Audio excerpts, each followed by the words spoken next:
Hello YouTube family, कैसे हो आप सब। उम्मीद है कि आप सब अच्छे होंगे। आज हम बताएंगे कि इनका एक्सीडेंट कैसे हुआ था और किस तरह से इनका पैर टूट गया है 3 जगह से।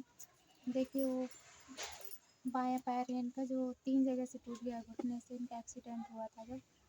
तो रोज़ की तरह ये उस दिन भी काम पे गए थे, हमेशा काम पे जाते थे। उसके पहले इनका 2-3 महीने पहले काम बंद था, इसके बाद में काम चालू हुआ जब, तो ये रोज़ की तरह काम पे जा रहे थे। रोज़ का सुबह जाते थे, शाम को वापस आ जाते थे। रोज़ का इनका आना जाना था, लेकिन घर से काफ़ी दूर था जहाँ पे ये काम पे जाते थे। तो मैंने कई बार मना भी किया था कि आप इतनी दूर काम पे मत जाइए, यहीं पास में ही कोई काम ढूँढ लीजिए। तो इन्होंने सुना ही नहीं और रोज़ का आना जाना करते रहे, रोज़ का अप डाउन करते रहे।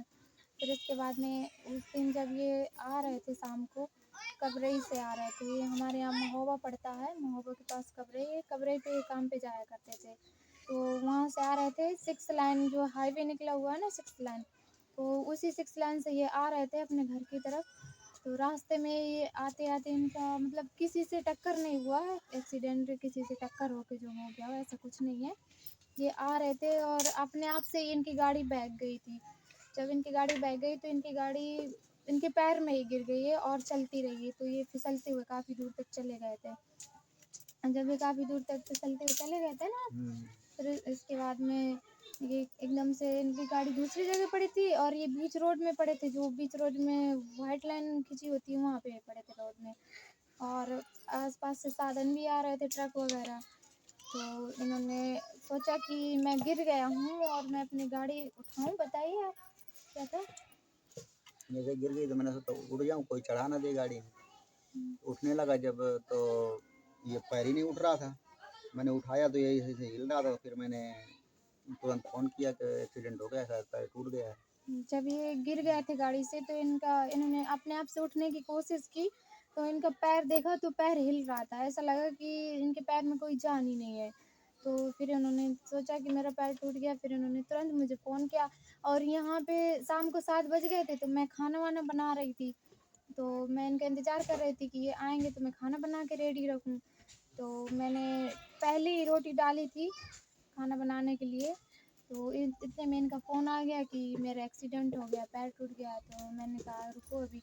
फिर मैंने तुरंत फ़ोन काटा और इनके एक फ्रेंड है पास में, और कोई तो पास में हमारे था नहीं कि मुझे इनके पास में लिवा जाता या हम जल्दी से पहुंच जाते, ऐसा कुछ नहीं था। तो मैंने तुरंत फ़ोन काटा और इनके एक फ्रेंड का नंबर था मेरे फ़ोन में, तो मैंने फ़ोन मिलाया और वो 5 मिनट के अंदर-अंदर आ गया हमारे घर। फिर वही मुझे बैठा के अपनी गाड़ी पे ले गया इनके पास।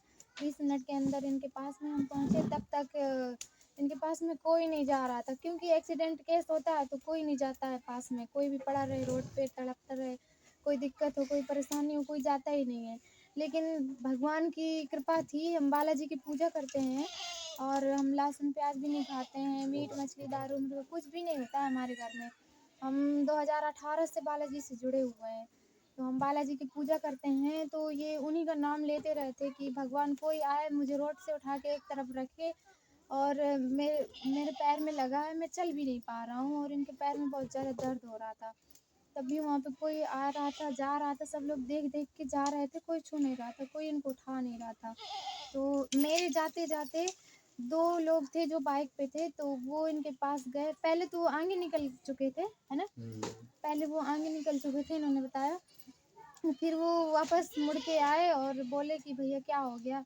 तो इन्होंने बोला कि एक्सीडेंट हो गया, मेरा पैर टूट गया लगता है। तो फिर इन्होंने क्या किया कि उन्होंने पूछा कि भैया दारू-वारू तो नहीं पिए हो तुम? तो इन्होंने बोला कि भैया हम बालाजी की पूजा करते हैं, हम दारू-वारू नहीं पीते हैं। तो उन्होंने बोला कि शायद हमें बालाजी ने ही भेजा है, क्योंकि एक्सीडेंट वाले लोगों को कोई छूता नहीं है, कोई उठाता नहीं है। और मुझे मतलब हमें बालाजी ने ही भेजा है, इसलिए हम तुम्हें उठा के एक तरफ रखे दे रहे हैं, जब तक हमको तुम्हारे फँसाना नहीं है। हमें फँसाना नहीं, क्योंकि हम तो अनजाने में, पता नहीं तुम्हारा एक्सीडेंट कैसे हुआ। और अगर तुम बालाजी की पूजा करते हो और दारू-वारू नहीं पीते हो, तो हम उनकी कृपा से आपको उठा के रोड के किनारे रख देते हैं और जब तक कोई आ नहीं जाता तब तक हम बैठे रहेंगे तुम यहाँ पे। बोलते रहे ना, बोलना छिद ना पाए तुम्हारा, ही से बोल रहे थे। हाँ, तो इनको रोड के किनारे उठा के रखा और इनसे बोला कि तुम बेहोश मत हो जाना, नहीं हम लोग फंस जाएंगे।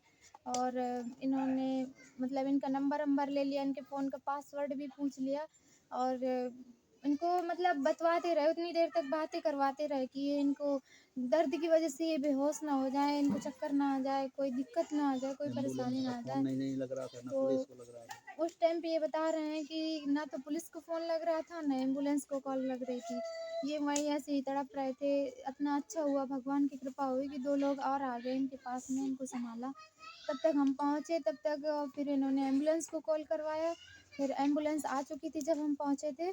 फिर इसके बाद में हमने इनको एम्बुलेंस में लेटाया। फिर एम्बुलेंस में लेटाने के बाद कोई नहीं था मेरे साथ में, मैं थी और इनका दोस्त था, जो मुझे लिवा के गया था।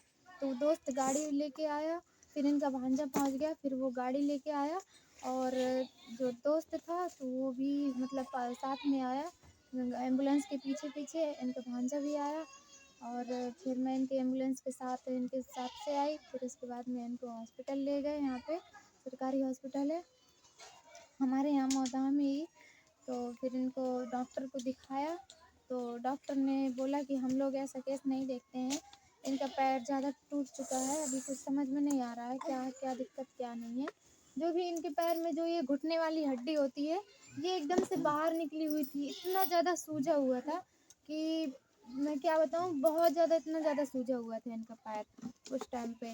तो डॉक्टरों ने नहीं देखा और ऐसे टाइट करके इनके पैर में पट्टी बाँध दी और दर्द की दवा दे दी कि जाओ अब तुम तुरंत ही इनको कानपुर ले जाओ, वहाँ पे इनका ऑपरेशन होगा, कानपुर ले जाओ या तो बांदा ले जाओ। तो उस टाइम पे हमारे साथ तो कोई था नहीं, मेरे 2 बच्चे हैं, ये हमारा बाबू है, अभी बिट्टू हमारी सो गई है, वो भी 1 साल की है, ज़्यादा बड़ी नहीं है। बाकी ये 4 बच्चे हैं, तो ये हमारे मतलब जेठानी के लड़के हैं, हमारे पास में ही रहते हैं। इनके मम्मी-पापा भी यहाँ नहीं रहते हैं, ये बच्चे भी मतलब हमारे सहारे ही रहते हैं, हम इनके सहारे रहते हैं। तो यहाँ पे कोई था नहीं जो बड़ा-बुजुर्ग हो या फिर कोई हमारे देख-रेख करने वाला हो, कोई था नहीं। तो इस वजह से हम उतनी रात पे कानपुर नहीं इनको ले जा पाए, हमने रिक्शे में लिटाया और इनको घर ले आए। रात भर ये इनको दर्द हुआ, ये रात भर दर्द की दवा खा-खा के बैठे रहे, मैं भी नहीं सोई, ये भी नहीं सोए, दर्द की वजह से बैठे रहे यहीं पे। फिर इसके बाद में क्या हुआ, जैसे ही सुबह हुई हमने 4 पहिया गाड़ी का इंतज़ाम किया, कोई था नहीं, मैंने ही इधर-उधर कॉल किया इनको, इन्होंने कॉल किया। फिर हमें 4 पहिया गाड़ी मिली, हमने उसको बुक किया। फिर इसके बाद में मैं इनको लेके कानपुर चली गई। मुझे वहाँ कुछ जानकारी नहीं थी, कानपुर में क्या कैसा डॉक्टर क्या हैं, अस्पताल कहाँ है, या मुझे कुछ जानकारी नहीं थी। जो ड्राइवर थे हमारे गाड़ी वाले, 4 पहिए में गए थे, तो वो हमारे साथ में गए, तो वो हमें बताते हुए एमआर नर्सिंग होम लेवा गए, जो कि कानपुर में विजयनगर में है। देखो हमारी बिट्टो जग गई है। इनको कानपुर ले गए थे और वहाँ पे साथ में कोई नहीं था हमारे पास। मैं खुद ही इनको कानपुर लेके चली गई थी अकेले। ड्राइवर था मेरे साथ में और इसका भाई था, ये जो लड़की बैठी है, इसका भाई था और मेरा इसका भाई था, छोटा भाई इसी कितना है, अभी साथ में पढ़ता है, ज़्यादा बड़ा नहीं है। तो उसको लेवा गई थी मैं पानी-वानी के लिए, कोई दिक्कत-विक्कत बाहर से खाना-वाना लाने के लिए, क्योंकि मैं इनके साथ में रहती और कोई था नहीं कि इनके साथ में रहता। और जो मेरी बिट्टो है 1 साल की है, तो वो मैं इसी के पास छोड़ गई थी। मैंने सोचा कि इसी के पास रुकी रहेगी, क्योंकि मैं अगर उसको लेके जाती अपने साथ में, तो इनको कौन सँभालता? तो इस वजह से मैं बिट्टू को इसी के पास छोड़ गई थी, इन्हीं के पास रही थी, रोती रही थी, बहुत ज़्यादा दिक्कत थी उस टाइम पे हमें। मैं अकेले ही इनको कानपुर लेके गई थी, वहाँ पे मुझे कोई जानकारी नहीं थी और वहाँ पे जो ड्राइवर थे, तो उनको जानकारी थी कि मतलब हड्डी वाला डॉक्टर किस तरफ है, किस एरिया में है, किस हॉस्पिटल में है, तो उन्हीं से हमने पूछा था। तो वही एक एमआर नर्सिंग होम करके जो विजयनगर में है, वहाँ पे वो लिवा गए थे। तो वहाँ पे लिवा गए इनको, तो एडमिट किया गया वहाँ पे। एडमिट करने के बाद इनका एक्स-रे हुआ, एक्स-रे होने के बाद बस यही था कि जल्दी से रिपोर्ट आ जाए और सब कुछ अच्छा हो, कुछ हड्डी-वड्डी ना टूटी हो, कोई दिक्कत ना हो, कोई परेशानी ना हो। तो हम ये इंतज़ार कर रहे थे और ये लेटे थे, इनका पैर एकदम सूज चुका था, बहुत ज़्यादा एकदम सूजता जा रहा था, फूलता जा रहा था इनका पैर। पूरा दिन हो गया था, पूरी रात हो गई थी एक्सीडेंट होने के बाद। तो इसके बाद में जब इनकी रिपोर्ट आई, जब रिपोर्ट आई तो डॉक्टर ने मुझे बुलाया। बुलाने के बाद मुझे बताया कि इनका पैर 3 जगह से टूट चुका है। इनकी जो पैर की हड्डी है, जो यहाँ पे जो पिटरी की हड्डी होती है, सीधी वाली हड्डी पैर की, तो वो टूट के फट गई है। और दूसरा घुटने में 2 जगह से टूट गई है।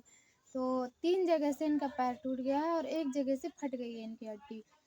तो मुझे बहुत दुःख हुआ। मैं उसी टाइम पे मैं बहुत ज़्यादा घबरा गई थी, क्योंकि दूसरा कोई कमाने वाला है नहीं हमारे पास कि ये अगर लेट जाएँ 4 महीने के लिए, तो हमारा कहीं न दूसरी जगह से पैसा आता रहे, या फिर कहीं से कमाई होती रहे, पैसा आता रहे, घर चलता रहे। और हमारा राशन कार्ड भी नहीं अभी बना है, तो खाने-पीने की ज़्यादा दिक्कत हो जाती है। इस वजह से मुझे बहुत ज़्यादा तकलीफ़ हुई। उस टाइम पे मैं अपने आप को सँभाल नहीं पाई, इतना ज़्यादा मुझे दुःख हुआ। मैं डॉक्टर के सामने ही रोने लगी वहीं पे, जैसे ही मैंने सुना कि इनकी हड्डी टूट गई है। तो डॉक्टर ने मुझे काफ़ी समझाया और पूछा कि तुम्हारे साथ में कोई आया नहीं है, क्यों नहीं आया? तो मैंने बताया कि हम जल्दी-जल्दी यहाँ से चले आए हैं और हमें कोई जानकारी नहीं है। मैं रोने लगी थी। फिर डॉक्टर ने समझाया, फिर बोला कि मैंने सोचा कि इनका ऐसे ही नॉर्मली ठीक हो जाएगा। तो फिर डॉक्टर ने बताया कि इनका ऑपरेशन करना पड़ेगा पैर का। इनके पैर की जो हड्डी टूटी है, तो या तो इनके पैर में रॉड पड़ेगा, सरिया पड़ेगी, या फिर स्क्रू से कस दिया जाएगा पैर की हड्डी, और या तो फिर इनके पैर में जो वायर होता है, तार होता है, उससे मतलब छेद करके टाइट करके बांध देंगे तो पैर सही हो जाएगा ऑपरेशन से। तो कई लोगों से मैंने सलाह ली कि सरिया डलवाएं या फिर स्क्रू से करवाएं। तो कई लोग बोले कि तुम वायर से बंधवा दो तो ज़्यादा सही रहेगा। अब देखिए, हमें तो इतनी जानकारी नहीं है, भगवान भरोसे हमने जो भी किया, इनका ऑपरेशन करवा लिया वहाँ पे। इनका ऑपरेशन मतलब दूरबीन द्वारा हुआ, जो भी बोलते हैं। और उसके बाद में इनका वायर से इनके पैर की हड्डी को छेद करके बांध दिया गया है। अभी पैर में इनके 2 मोटे-मोटे वायर निकले हुए हैं। तो अभी कानपुर जाना है हमें, 2-3 दिन में कानपुर फिर से जाना है टाँके कटवाने। और इनका वायर जो है वो एक्स-रे में पता चलेगा कि अभी निकाला जाएगा या बाद में निकाला जाएगा, अभी तो हमें इतनी जानकारी नहीं है। तो अभी कानपुर जाना है हमें। फिर हम बताते हैं कि इसके बाद में इनको एडमिट कर लिया डॉक्टर ने ऑपरेशन के लिए। शाम को 4 बजे थे, 4 बजे से ही इनका खाना-पानी सब रोक दिया डॉक्टर ने। वहाँ पे कोई था नहीं, मैं अकेली थी इनके साथ में, मुझे बहुत दुःख हो रहा था, मैं तो रो ही जा रही थी। मैं इनके सामने नहीं रो रही थी, वहाँ बाहर जाके रो रही थी। तो जो डॉक्टर था तो वो सीसीटीवी कैमरे में सब देख रहा था। फिर वो बाहर आया, मुझे बहुत समझाया उसने कि देखो रोते नहीं हैं, सब ठीक हो जाएगा। और कोई साथ में होता तो मुझे इतनी तकलीफ़ नहीं होती, मुझे इतना रोना नहीं आता, मुझे बहुत दिक्कत हो रही थी, अकेलेपन, ऊपर से इनकी जो भी तकलीफ़ थी वो मुझसे देखी नहीं जा रही थी। तो फिर डॉक्टर ने बोला कि सब सही हो जाएगा। तो फिर इसके बाद में रात में 8 बजे के लिए डॉक्टर ने ऑपरेशन के लिए बोला कि अभी लेटाए रहो, खाना-पानी सब बंद करवा दो, रात में इनका 8 बजे ही ऑपरेशन होगा। तो जब रात में 8 बजे, फिर 8 बजे इनको ऑपरेशन के लिए ले जाया गया, डॉक्टर लिवा गए इनको ऑपरेशन के लिए। तब मुझे बहुत ज़्यादा दिक्कत हुई, बहुत ज़्यादा दुःख हुआ मुझे। मैं अपने आप को सँभाल नहीं पा रही थी। जैसे ही इनको ऑपरेशन के लिए ले गए, मैं चक्कर खा के वहीं पे गिर गई थी। मुझे मतलब इतना रोना आ रहा था मुझे, और कोई था नहीं मेरे साथ में। तो फिर इसके बाद में इनका ऑपरेशन हुआ, 45 मिनट लग गए थे इनके ऑपरेशन में। डॉक्टर ने बोला था कि जहाँ 15 मिनट का ऑपरेशन था तो 45 मिनट लग गए हैं। 3-3 डॉक्टरों ने इनका ऑपरेशन किया था, बाहर से 3 डॉक्टर बुलाए गए थे ऑपरेशन के लिए। फिर इनका ऑपरेशन हुआ और फिर इसके बाद में मुझे 1 घंटे बाद इनके पास में जाने दिया, वहाँ पे जहाँ पे ये लेटाए हुए थे ऑपरेशन वाले रूम में। फिर इनको देखा मैं तो ये एकदम से बहुत ज़्यादा काँप रहे थे, बहुत ज़्यादा इनको दिक्कत हो रही थी, बहुत ज़्यादा घबराए हुए थे। फिर इनको सँभाला मैंने, मतलब समझाया काफ़ी, तब जाके इनका जो भी डर था वो सब दूर हुआ। फिर इसके बाद में ऑपरेशन के बाहर लाया गया, रूम पे लिटाया गया। फिर डॉक्टर ने बोला कि अब ये यहाँ पे 3 दिन तक एडमिट रहेंगे। तो यहाँ मैं बिट्टू को घर पे छोड़ गई थी, तो बिट्टू बहुत रो रही थी, बार-बार घर से फ़ोन जा रहा था कि बिट्टू रो रही है।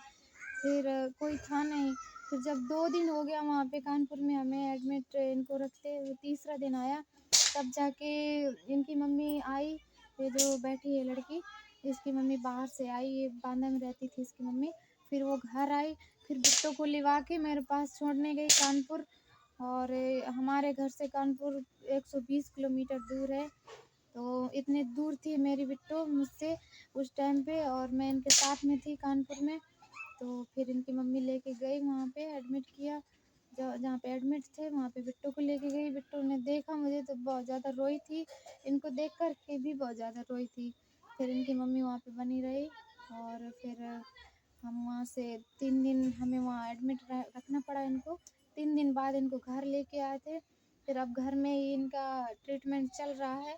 हर 2 दिन में इनका मतलब फ्रैक्चर था, पाँव मांस फट चुका था, मांस हड्डी के बाहर निकल आया था मतलब। तो प्लास्टर नहीं लगाया डॉक्टर ने, बस एक फ्रेम बना दिया है, तो वो निकाल के हम रख देते हैं प्लास्टर का। फिर इसके बाद में घाव है जो, तो वो पट्टी करवा देते हैं हर दिन में, 4 दिन में पट्टी हो जाती है। फिर ऊपर से वो प्लास्टर लगा के फिर पट्टी बांध देते हैं डॉक्टर। तो यहाँ पे लगातार इंजेक्शन लग रहे हैं, सुबह शाम दवाइयाँ चल रही हैं।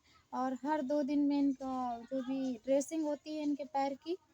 और डॉक्टर ने बोला है कि मतलब अब 3-4 दिन बाद, यानी कि 20-21 तारीख को फिर से हमें कानपुर जाना पड़ेगा दिखाने के लिए। फिर से इनका एक्सरा होगा कि अब क्या पोजीशन है पैर की, हड्डी में क्या प्रभाव पड़ा, जो भी इंजेक्शन लगे, दवाइयाँ खाई, जो भी तार से बांधा गया है, उसके बारे में सब डॉक्टर बताएंगे। तो अब हमें फिर से जाना है कानपुर। और आप लोग हमारी हेल्प करिए, हमारा सपोर्ट करिए। हमें बहुत ज़्यादा दिक्कत है, बहुत परेशानी है। हमारे 2 बच्चे हैं और मेरे हस्बैंड है, और कोई नहीं है हमारा कि हमारी हेल्प कर सके। और मैं आपसे क्या बताऊँ, आप एक फैमिली की तरह हैं, आप एक यूट्यूब फैमिली ही हैं हमारे। क्योंकि आप हमारे फैमिली की तरह इसलिए हैं कि हम आपसे ही हम अपना जो भी सुख है, दुःख है, हम आपसे ही ब्लॉग में डाल देते हैं बना के, कि आप लोग देखते हैं, कमेंट करते हैं, और हमें थोड़ा-सा साहस मिलता है। आप लोग अच्छे-अच्छे मतलब कमेंट करते हैं, बोलते हैं।